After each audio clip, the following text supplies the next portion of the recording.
everybody. Welcome to the channel. I am yours truly, and today we're going to predict some winners and losers for week 1. And I'm going to up the ante here.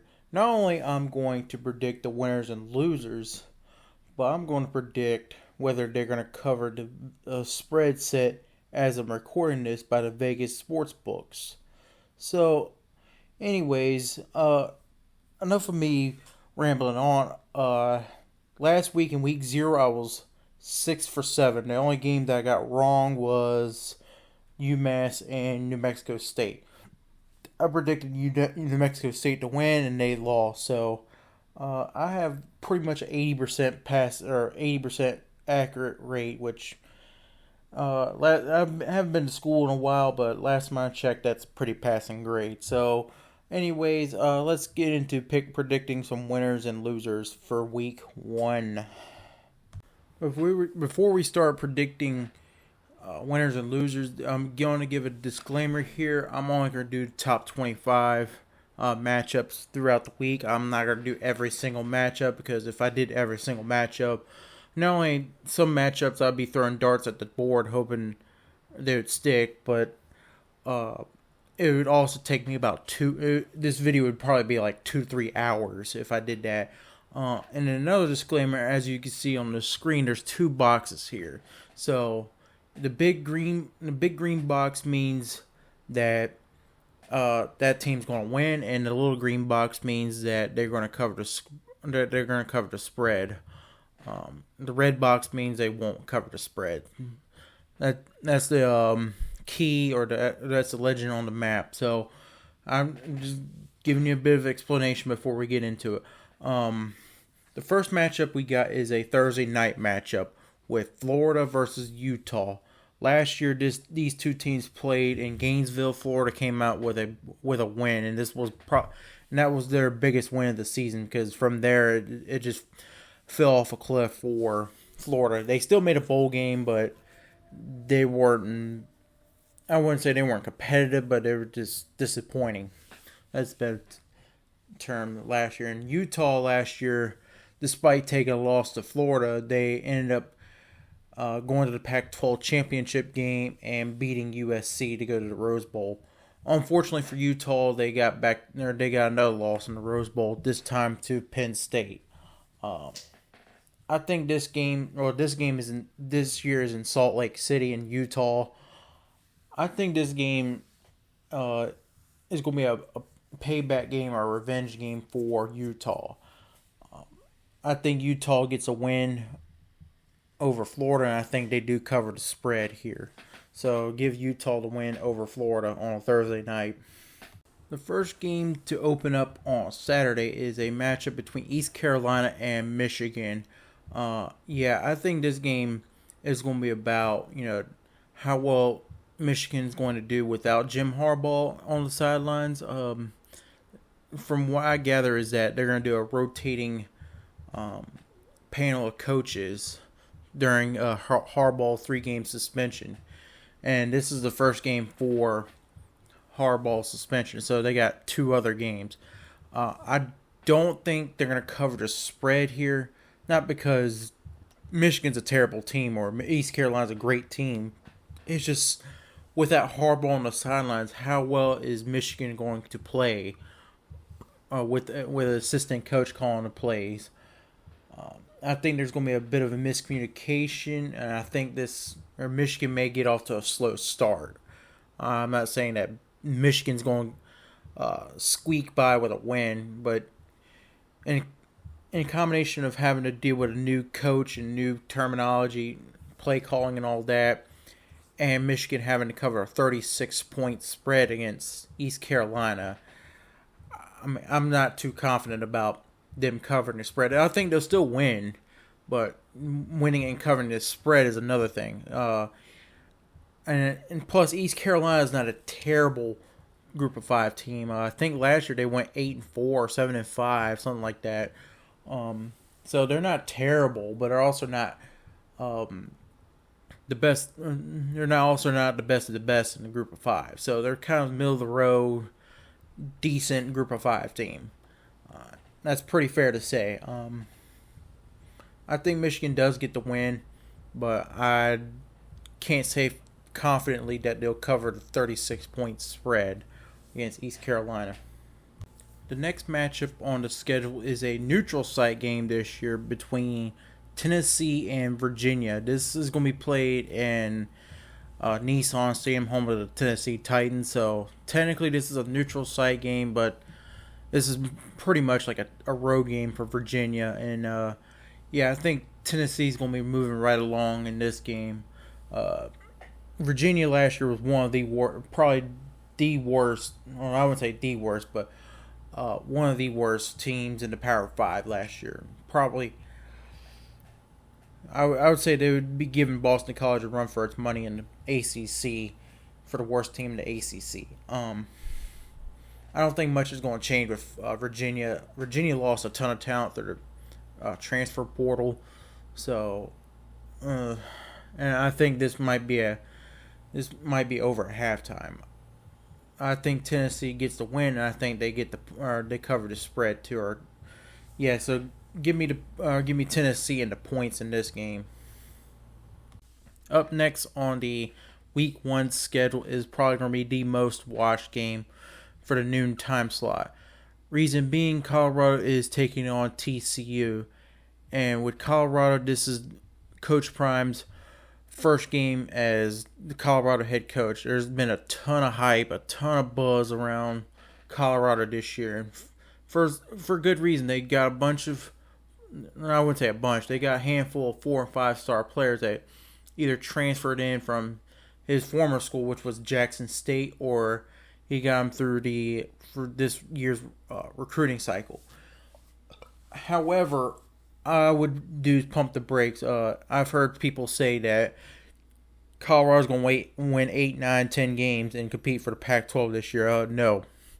And I'm not saying Coach Prime's a bad coach at all, but with the amount of talent that Colorado has on its squad, it wouldn't matter if you had Nick Saban as your head coach, Kirby Smart as your defensive coordinator, Lincoln Riley as your offensive coordinator. You can only do so much with the talent. And although TCU lost a ton of talent and lost some coaches in the offseason, TCU's still going to be a good squad this year. And it was showed last year that this team was a well-coached team. If you don't believe me, just tune into the ending of TCU and Baylor. You know, they ran the kicker up on the field with 20 seconds left on the clock, and the clock was running, and scored a game-winning field goal. I know that's a bad example, but you get what I'm saying. I think TCU wins this one and give me the points too. So I think TCU gets a pretty impressive win. Or I wouldn't say impressive, but they get a pretty convincing win at home against Colorado.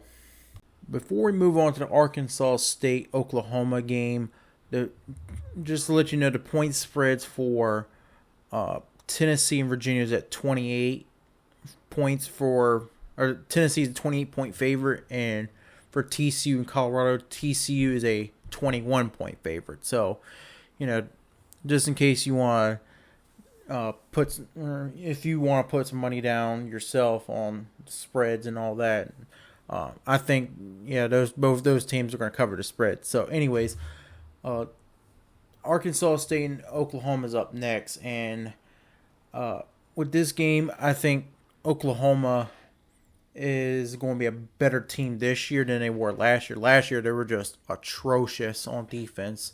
They weren't too bad on offense. It's just their defense was horrible, especially when you have a defensive-minded coach like Brett Venables comes in. It's not a good look on your first year. They still made a bowl game, but they lost. I think this year's going to be a better year for them, and I think they're going to start off this season with a blowout win over Arkansas State, because I think Arkansas State has been one of the worst group of 5 teams recently, and I don't think much is going to change at Arkansas State. So I think Oklahoma gets the win, and I think they're going to cover the points, which the point spread in this one is a 35-point Oklahoma favorite in this one. Up next on the schedule is a game with Utah State and Iowa. Now, this is going to be a home game for Iowa, and this year Iowa is looking to get better at offense. I mean, it would be an improvement to go from for nothing to almost nothing on offense for Iowa. Iowa's not really known for offense. They're known for creating turnovers and playing good defense. And I think that's going to be the case against this game. However, I don't think Iowa's going to be able to cover the spread, which is 25 points against Utah State. Utah State is not a bad team in the group of 5 level. They're not like atrocious, but they're also not the best of the best, just like East Carolina. I think, in fact, Utah State won the Mountain West either last year or the year before that.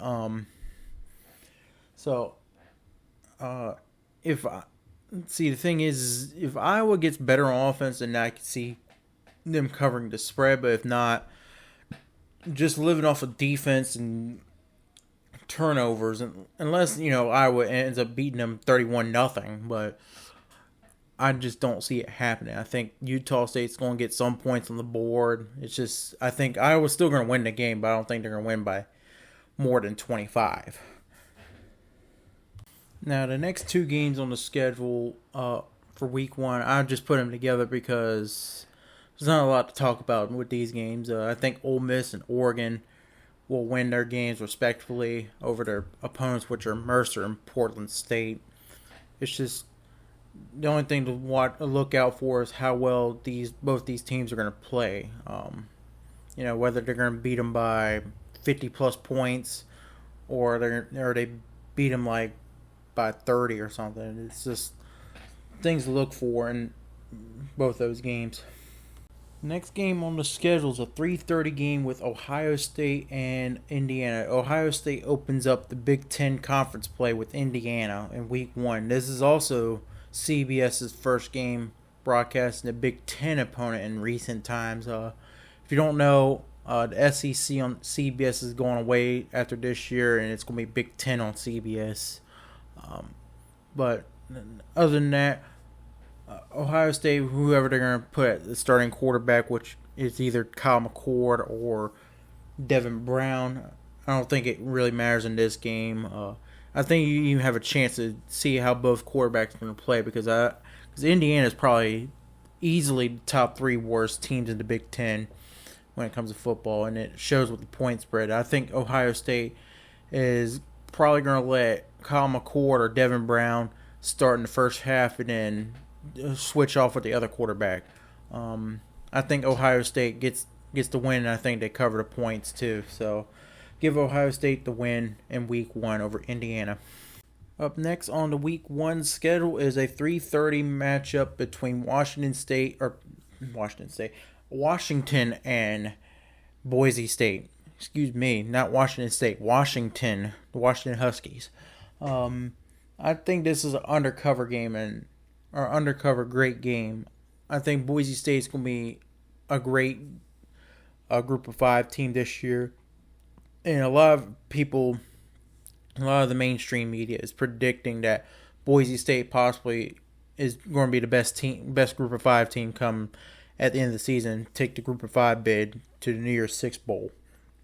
And this is going to be a resume building game for Boise State should they win against Washington. If they get this win, then it'll help their resume out at the end of the year.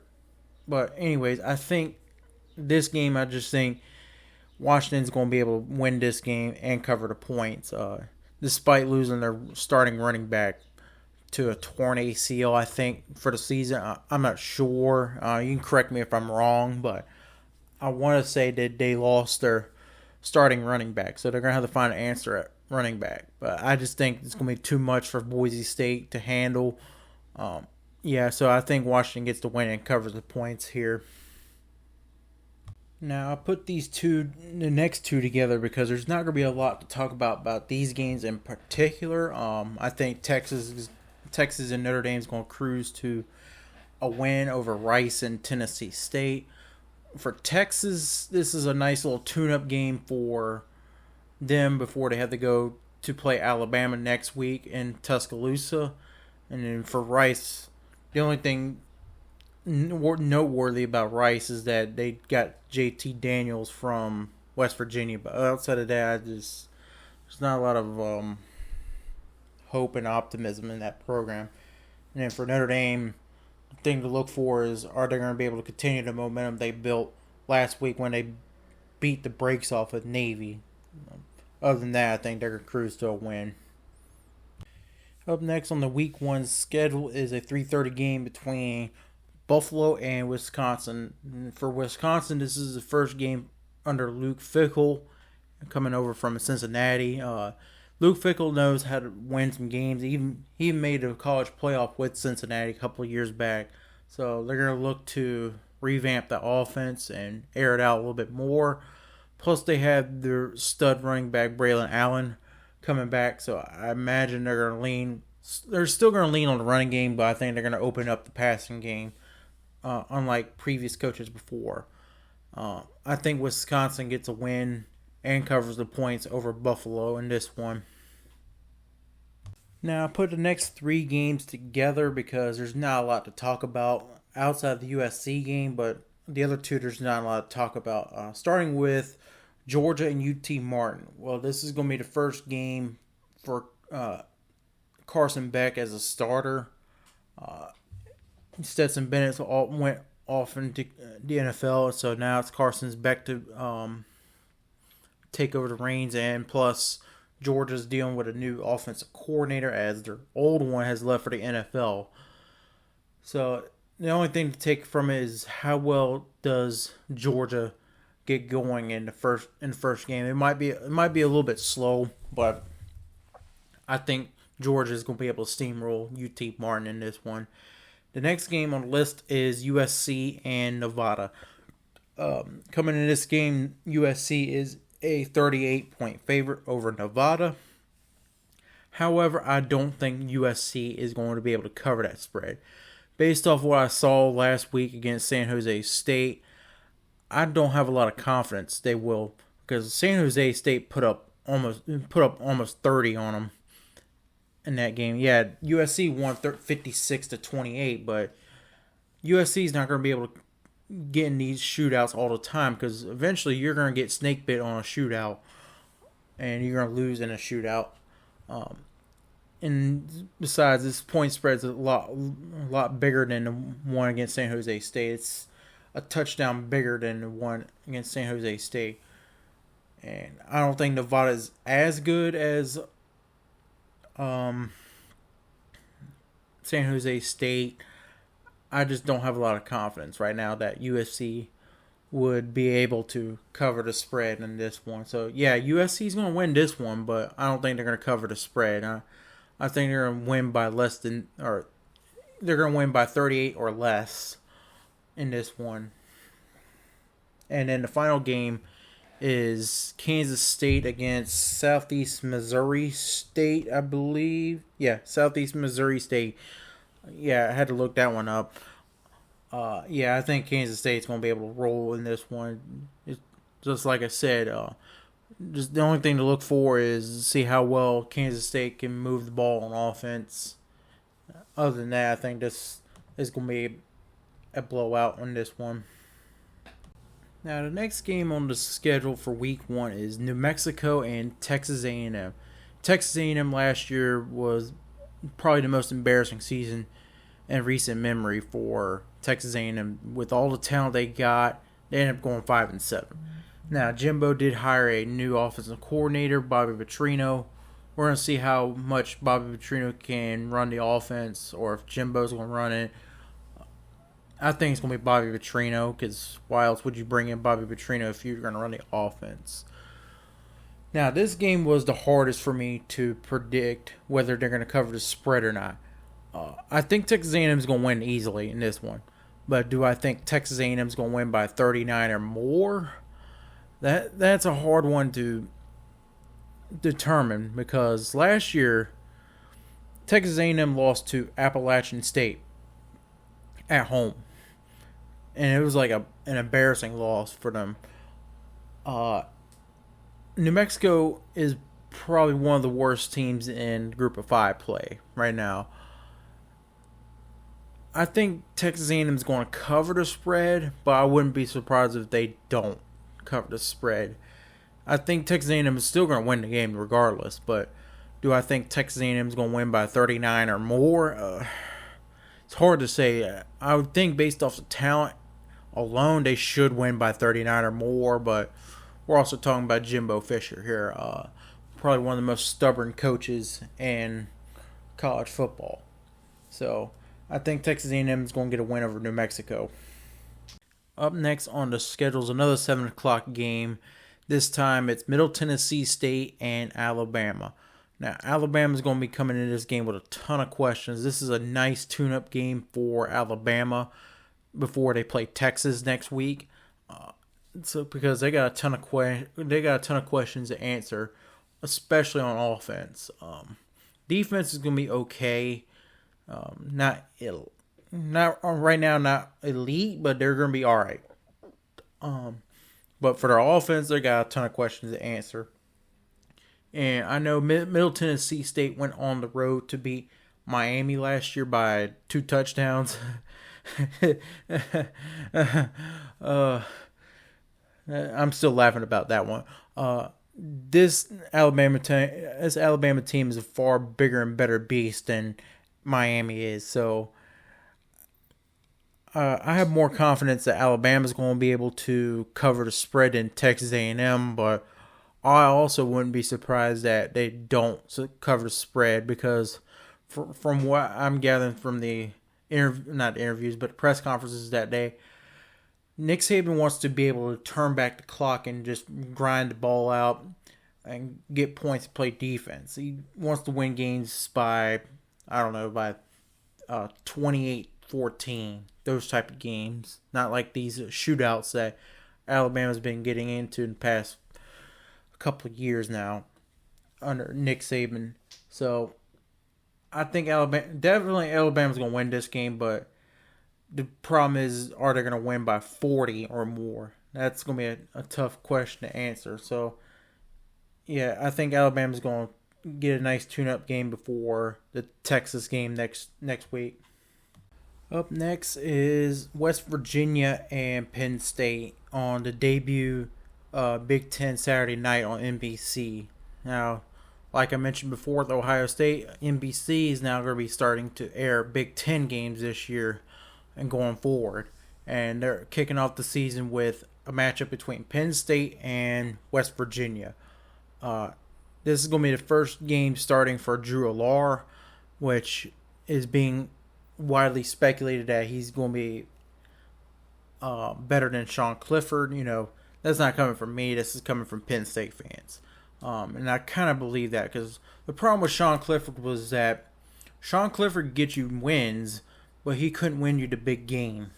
He always failed to win the big game at Penn State, whether that was Michigan or Ohio State, sometimes even Michigan State, whenever they were good.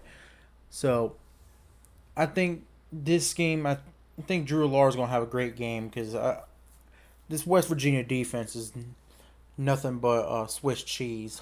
This one, and it showed last year. They were atrocious on defense, and I don't have a lot of hope and optimism for West Virginia this year. And the only reason Neil Brown still got a job is because West Virginia can't afford a buyout for him, and I think this is going to be his last year. If he might not make it through the season, I think Penn State gets the win here, and I think they cover the points, which the point spread's at 20.5. So all they got to do is win by 3 touchdowns.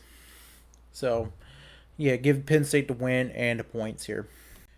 And the biggest game on Saturday is going to be North Carolina versus South Carolina in the battle for the Carolinas. And this is a neutral site game in Charlotte. So this is going to be a great game between these two teams. Both teams are returning their quarterbacks.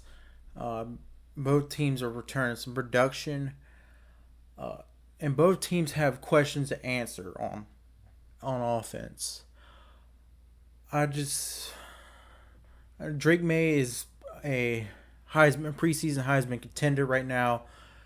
And Spencer Rattler's coming back. The problem with Spencer Rattler is, which Spencer Rattler are we going to get? Are we going to get the Spencer Rattler that played in the last 2 games of the season, or are we going to get the Spencer Rattler that played in the first 10 games of the season?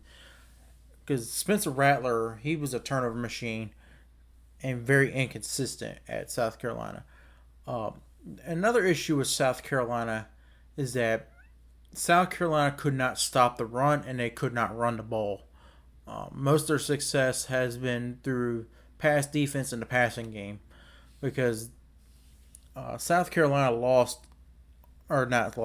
they could not run the ball. Plus, they lost their starting running back, Marshawn Lloyd, and their starting tight end, Jaheim Bell, to the transfer portal. I just think right now, North Carolina has their own questions to answer right now, or especially on defense. I don't think there's going to be a problem with, especially the quarterback. I just think right now North Carolina has not figured it out, but I think South Carolina, there's more questions to answer, and I think they're going to struggle against North Carolina. They might be able to put up some points. It's just that will they be able to keep up with North Carolina? I don't think they can. I think North Carolina gets a win, and I think they cover the points here. Right now, the point spread is that North Carolina's a 2.5-point favorite. So, in this case, North Carolina would only need to win by a field goal to cover the points in this one. And finally, to end the Saturday day of college football, we got a matchup in the group of 5 between Tulane and South Alabama. Tulane last year was like the TCU for the group of 5. They came out of nowhere and won the American, and they ended up beating USC in the New Year's Six Bowl in dramatic fashion. It was a thrilling game for Tulane, and I think they returned most of everybody from that squad last year for this year, and they opened up against South Alabama. South Alabama, I don't know a whole lot about this game, and based off those point spread, Vegas is real high on South Alabama. Either that or they're really low on Tulane. Either one. I think Tulane gets this win at home and covers the points because, I think they're gonna do that, and I think they're gonna be setting up for an interesting game against Ole Miss the next week. So, but I also wouldn't be surprised based off the point spread here that Tulane may lose this game against South Alabama and to open up with a loss. So, yeah, I think Tulane wins this one. And to open up on Sunday, this is a doubleheader for Sunday. We got Oregon State and San Jose State on CBS at 3:30 on Sunday. Oregon State is probably the dark horse of the Pac-12. Not a lot of people are talking about Oregon State right now because of recent history, but Oregon State ended up winning 10 games last year, and there were in a couple games that they lost. So they unfortunately lost by a touchdown or less. Plus, they got DJ Uiagalelei from Clemson, a big-time transfer quarterback. I think this game is going to be pretty close, either due to Oregon State getting off to a slow start or San Jose State probably being better than they are on paper. I still think Oregon State wins this game, but I don't think they're going to win by 17. I don't think they're going to win by 18 or more points. Just because I think they're going to get off to a slow start. Either that or San Jose State is going to get off to a red-hot start and keep this game competitive. I think Oregon State gets the win, but I think it's going to be like a 2-touchdown win, at least, over San Jose State. In the second half of the doubleheader on Sunday is going to be the biggest game of the weekend for college football. This has playoff implications written all over it. This is LSU against Florida State. This time it's going to be played in Jackson. Is it Jacksonville? No, it's Orlando. Sorry. Last year this game was played in New Orleans, and Florida State barely scraped by with a win. And I do mean barely. The difference was a block PAT, and Florida State won by a point over LSU. Last year, this game was kind of seen as a joke of a game because LSU was on a first year head coach, and Florida State was in the pooper past 4 or 5 years. Ever since Jimbo left Florida State. But this year, this has playoff implications written all over it. And I think this is going to be a great game between these two teams. I think going in this game, I think LSU is going to have revenge on its mind. And I think they're going to get payback. And I think they're going to beat Florida State in Orlando. This is a neutral site game, but it's mostly a Florida State crowd. So I think LSU gets a win here. But if Florida State gets a win here, it sets them up in great position to make a college playoff run here. Because the rest of their schedule, outside of Clemson, is nothing to write home about. Let's just say that. But for LSU, if they can get this win, this is a important win for them to get too. So I think this is going to be a great game. It's going to come down to the wire. I think LSU is going to win, and I think they're going to cover the points too. And finally, to wrap up the weekend on a Labor Day matchup, a Monday night matchup between Duke and Clemson. Now, Clemson this year is going to have some questions to answer on offense, and some on defense, but mostly on offense. They brought in Garrett Riley from TCU, so I think they upgraded by addition through subtraction. With that move, Kate Klubnik's going to make technically his second start, but he's going to be coming into the season as a full-time starter. Now, the questions for Clemson is who they're going to trust at wide receiver. I think tight end would be all right. The issue is this is a road game. This is the first game under Garrett Riley. And this is a road game against Duke. Duke is returning most of everybody on their team. Quarterback, running back, doesn't really matter. They return just about most of everybody. So, and I could see Clemson dropping this game. However, I do think Clemson wins this game and covers the points. I just think it's just too much talent for Duke to handle, and I think Clemson is going to get after them on the defense against Duke. But I wouldn't be surprised if this game is close, especially with learning the new system and under Garrett Riley for Clemson. They might get off to a slow start and may even have a turnover or two. But I just think the talent is going to be too much to go up against for Duke. So that's going to wrap up the Week 1 predictions. Last week under Week 0, I was, I think, 6 for 7. The only game I got wrong was New Mexico State and UMass. What else do you expect? I don't really watch New Mexico State and UMass that much, so that was kind of like throw a dart at the board. So 6 out of 7, I think that's like an 80, 85 accurate rate. So that's pretty passing. It's pretty much passing. Not with A's, but we'll take what we can get here. I think the top 3 most likely upsets that's going to happen is going to be this Clemson-Duke game. I think that has the potential of being an upset. I think Oregon State-San Jose State might be an upset game. And these are in no particular order. I'm not saying this team has a better chance of being upset than the other one. This is no particular order. I'm just saying I predicted these games the way I predicted them, but I also wouldn't be surprised that they lose those games in an upset because the college football community loves to see an upset. I mean, don't we all? We just wish it didn't happen to our team, but everybody else, they can get upset all they want to. I think Clemson Duke is a matchup to watch to see an upset. Oregon State, San Jose State has potential of being an upset. Tulane and South Alabama is another one. And I think Boise State and Washington State is another one that could potentially be an upset.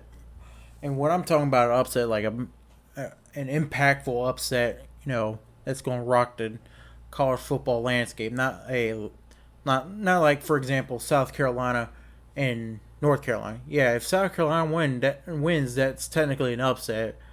But we're talking about like a 3-point upset win, because South Carolina's right now is like right around a 3-point underdog, versus like a Duke right now is 12-point underdog, or San Jose State's a 17.5. You get what I'm saying? A game that nobody expects realistically that team's gonna win over the other. And there is one other game I'm trying to think of it off the top of my head. And then the other one might be like a Colorado over TCU. Just because nobody really knows what they're going to get out of Colorado. I think this is going to be a rebuild year for Colorado. I think Colorado is going to be like a 4-win team, maybe.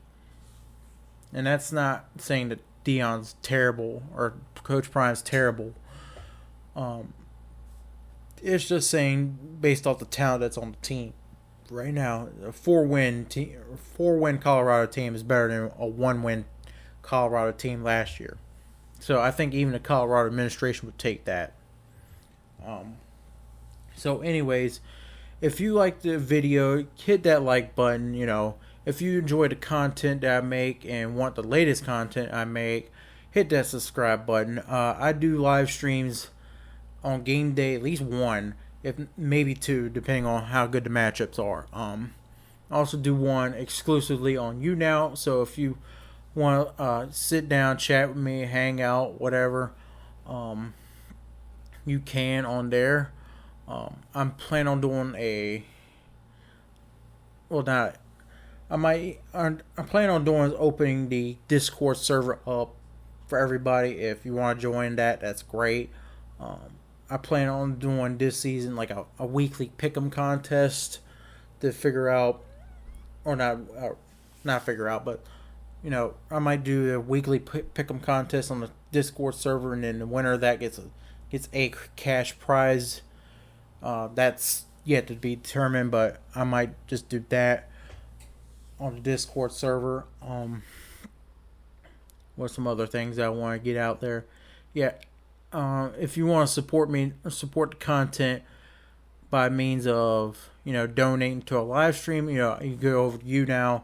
You can subscribe to me on YouNow for $5 a month. The $5 a month, helps out a lot, and $5 a month would be the exclusive streams on there once a week that won't get broadcasted on YouTube. You could also donate during the live streams too on with YouNow too. So anyways, that's all I got for today, and I will see y'all next time.